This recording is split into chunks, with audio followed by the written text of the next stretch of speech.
Casa de Nariño.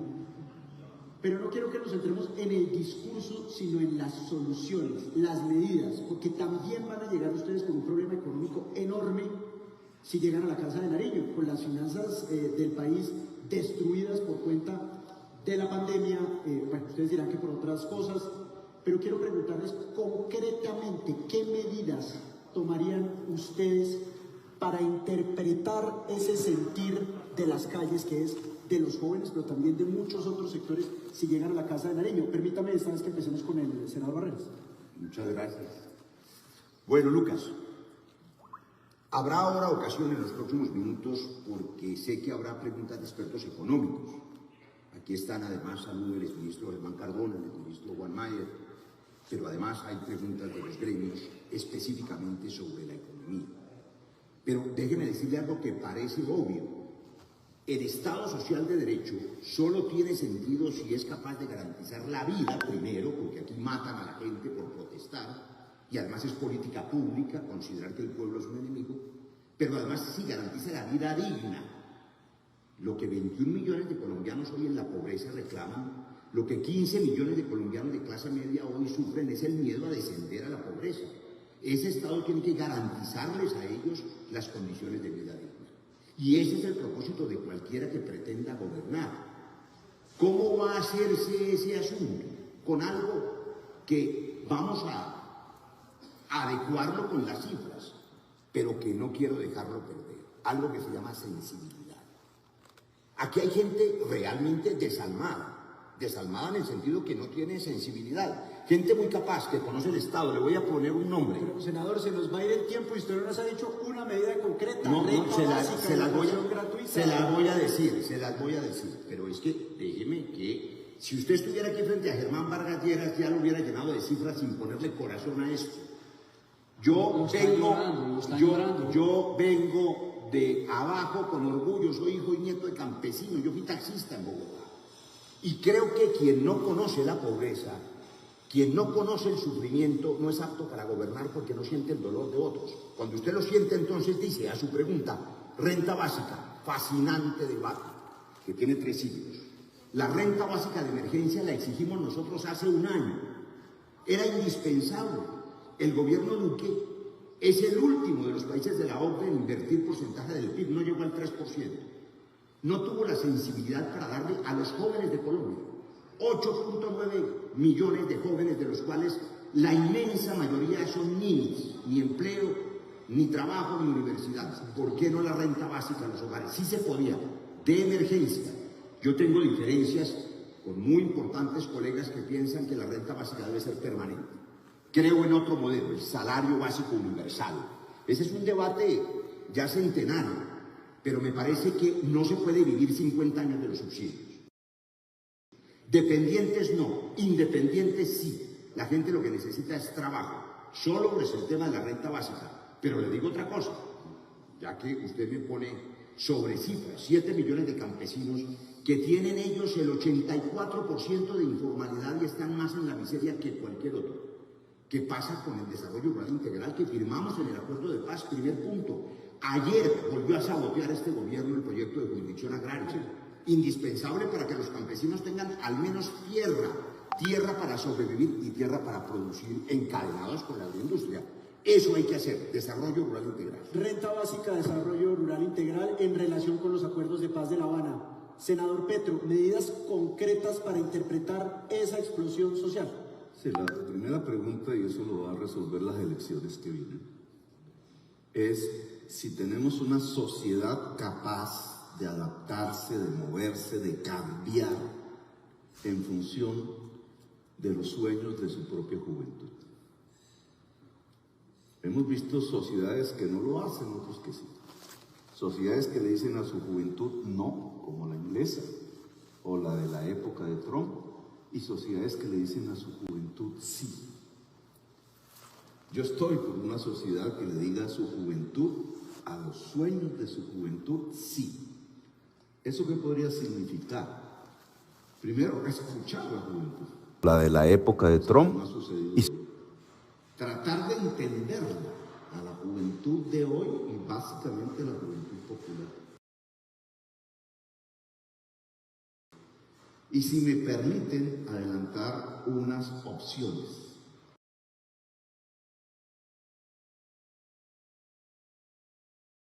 La juventud de hoy, creo yo, demanda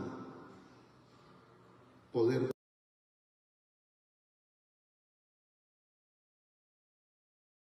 vivir plenamente. Es un concepto muy integral y complejo, poder vivir plenamente. Eso tiene unos elementos, aquí no los agotaría, pero por lo menos mencionaría 3. 1. La educación pública superior gratuita para la cobertura universal de la juventud. Eso vale, según mis cálculos, 14 billones de pesos del presupuesto anual. Hoy se destina 3.8. Una sociedad que sea capaz de decir, no es 3.8, es 14, lo cual implica disminuir otras prioridades. Es la sociedad que quiere construir los sueños de su juventud. 2, las cooperativas de trabajo productiva juveniles, que implicaría créditos del banco, hoy llamado Banco Agrario, de primer piso. Y por tanto, una liquidez que el Banco de la República debe entregarle al Banco Agrario, como se le entrega a todos los bancos del país. Y 3, empleo garantizado por el Estado.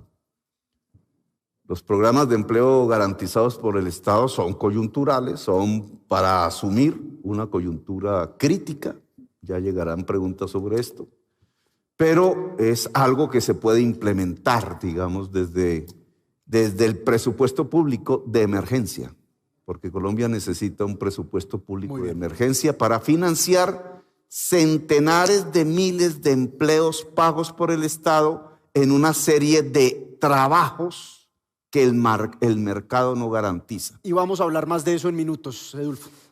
Senadores Petro y Roy Barreras, la pregunta de Lucas me lleva a otra pregunta inmediata, pero les voy a pedir un favor. Esto, senador Petro y senador Barreras, es como si ustedes saben cuánto es 2 más 2. No le den más vueltas a eso. No tanta retórica, es cifras. La pregunta es que el senador Petro ha propuesto insistentemente la renta básica.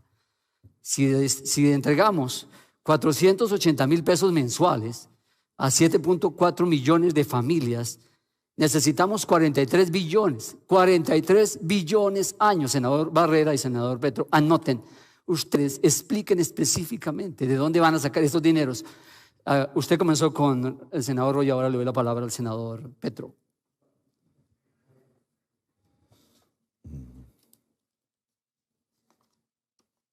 Senador Petro. ¿Primero yo? Sí. Bueno. ¿De dónde va a sacar la plata? ¿Quién va a pagar esos impuestos?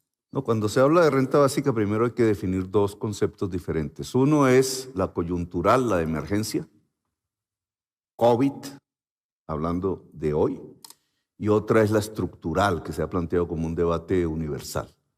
La renta básica estructural, es decir, permanente, universal, ni siquiera su cuenta está bien hecha ahí, porque no serían 7.4 millones de familias, sino todas.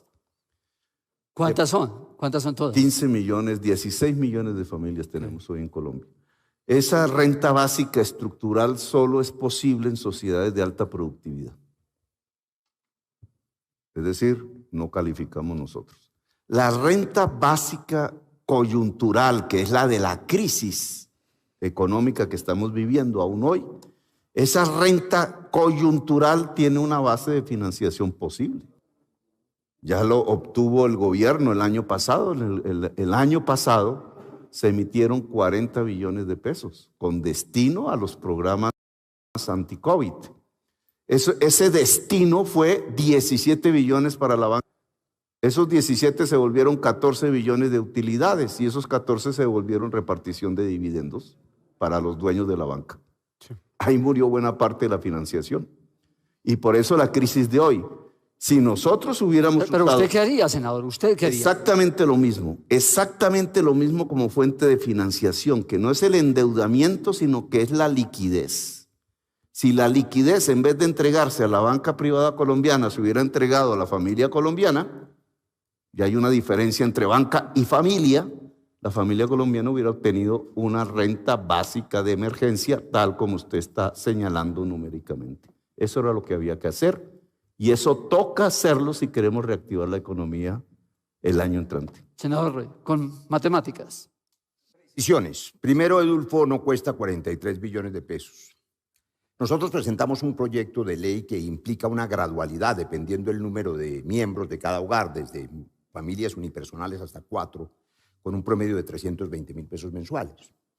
Eso nos costaba 23 billones de pesos y aún así no era renta básica universal. Dije en la respuesta anterior que este es un debate centenario, desde Thomas Paine en 1720 hasta el último premio Nobel, los dos, Banerjee y Duflo, que es Esther Duflo, mujer. Ellos reconocen y reconozco yo que la renta básica universal es absolutamente ideal. Por supuesto, porque además inyecta a la economía desde la demanda agregada, en lugar de uno de los grandes modelos capitalista a ultranza, sin frenos, que es inyectarle a la oferta. Pero no es viable en las condiciones colombianas. No podemos pagar la renta básica universal. Otra cosa es que el gobierno debió haber y tenía con qué garantizarle esa renta básica de emergencia al menos a los 2.5 millones de pobreza extrema. Y claro que lo podría pagar, pero le digo más, sí se podría pagar inclusive para los 7, 8 millones de hogares vulnerables. No tiene datos, hay 90 billones en exenciones. El G7 hace 3 días o 4 anunció para sorpresa del mundo que se van a dar la pela, como decimos los colombianos, para eliminar todo tipo de exenciones y que la gente pague lo justo. Aquí hay un dato. Los dividendos de personas jurídicas dejan de tributar solo en ese rubro 10 billones al año. Tributan 0.08% de lo que reciben y son 29 billones al año que se reparten en utilidades. ¿Quiere plata para los más vulnerables? Ahí está la plata. Sí se puede, pero le anticipo una cosa. Ustedes que son generadores de opinión y que conocen la noticia, les anticipo una que van a tener que decir dentro de unos 2 meses. A ver. Este gobierno, lento, incapaz y tramposo, no va a ser capaz de hacer una reforma tributaria seria, pateó el balón hacia adelante en un semestre que no va a existir y nos va a dejar a nosotros la tarea de hacer la reforma al estatuto tributario que es indispensable. Colombia necesita un estatuto tributario más justo. No es cierto O sea, que Lucas, los más ricos paguen mucho. están anunciando reforma tributaria. Tienen que hacer reforma tributaria. Si no se las deja hecha este gobierno, les va a tocar ese chicharrón a ellos. Quiero que cambiemos de tema y hablemos de narcotráfico, porque es tal vez el problema de raíz más importante de la sociedad colombiana, uno de los más importantes de la sociedad colombiana hoy. Ustedes se han opuesto al tema de la aspersión con glifosato, eso es clarísimo, y han establecido pues que la sustitución es un camino más adecuado. Sin embargo, eso tiene unos problemas logísticos y vale una plata importante.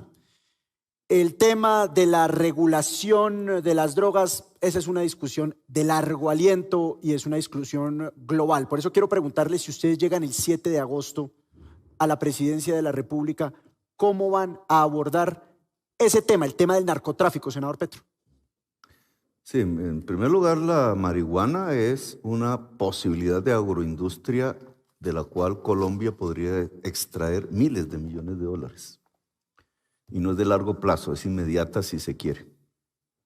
Creo que las condiciones del mundo, de la economía, de la legalidad en los países más poderosos del mundo alrededor de este tipo de consumo, en varias formas, recreativa y no recreativa, Colombia tiene una oportunidad que debería ser propiedad del campesinado, incluida su agroindustria. El campesinado que sufrió la guerra contra las drogas en el caso de la marihuana.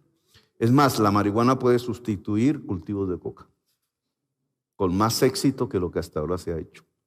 Eso es uno. 2, en general la política antinarcóticos, y lo que tenemos que reconocer es que nuestro problema en producción y en violentación de la democracia es la cocaína, no la marihuana.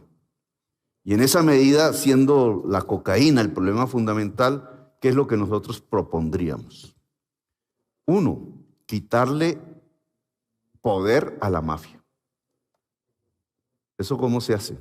Porque lo que estoy afirmando, contrario a la pregunta, es que la mafia tiene poder en Colombia. La mafia tiene poder en Colombia porque controla núcleos poblacionales enormes dentro de la sociedad colombiana. Comenzando por el campesinado productor de hoja de coca, que no es narcotraficante, y de ahí una cadena de subpoblaciones que incluyen a los consumidores en el país. El Estado ha dejado toda esa población en manos de las mafias, y al dejarle la población en manos de las mafias, le ha entregado el poder, y eso significa el poder político. Hoy el gran poder del narcotráfico es que tiene Estado. Cuando eso ocurre, la organización criminal se vuelve, disculpen la redundancia, poderosa en su capacidad de crimen. La primera estrategia es quitarle ese poder, y eso implica quitarle la población. Y si nos referimos a la población cultivadora de hoja de coca, implica una política eficaz donde esa población se vuelva aliada y no aliada de la mafia. Y para ello no se necesita glifosato. Para ello se necesita agroindustria,